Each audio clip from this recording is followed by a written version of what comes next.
नाज़रीन, सुल्तान नूरुद्दीन ज़ंगी बज़ाहिर एक मुजाहिद और जंगजू हुक्मरान थे, लेकिन आम मुसलमानों की तरह वो 5 वक्त के नमाजी और रमज़ानुल मुबारक के पूरे रोज़े रखते थे।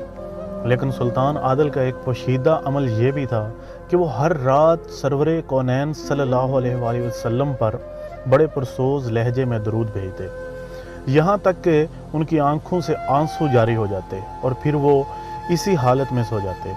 हर अहले ईमान की तरह सुल्तान नूरुद्दीन महमूद ज़ंगी की भी यही ख्वाहिश थी कि किसी दिन ख्वाब में रिसालत मआब सल्लल्लाहु अलैहि वसल्लम इन्हें भी अपने दीदार से मुशर्रफ फरमाए। सुल्तान आदल का ये अमल बरसों से जारी था, मगर अभी तक इनकी आरज़ू पूरी नहीं हुई थी। फिर एक रात आप सोए और आपको नबी पाक सल्लल्लाहु अलैहि वसल्लम का दीदार हो गया।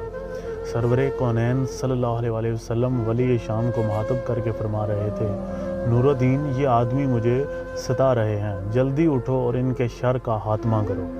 सरकार दो आलम सल्लल्लाहु अलैहि वसल्लम की ज़ियारत के बाद सुल्तान नूरुद्दीन ज़ंगी को 2 और नूरानी चेहरे नज़र आए। इन दोनों की बड़ी बड़ी दाढ़ियाँ थीं और रंग बहुत ज़्यादा गोरा था।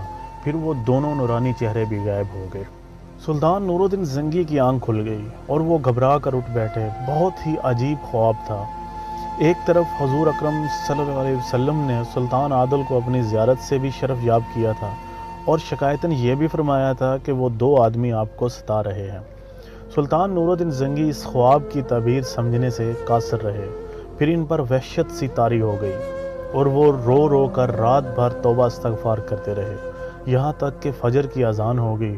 फिर सुल्तान नूरुद्दीन महमूद ज़ंगी ने नमाज अदा की। कुछ देर तक हस्बे मामूल कुरान मजीद की तिलावत करते रहे।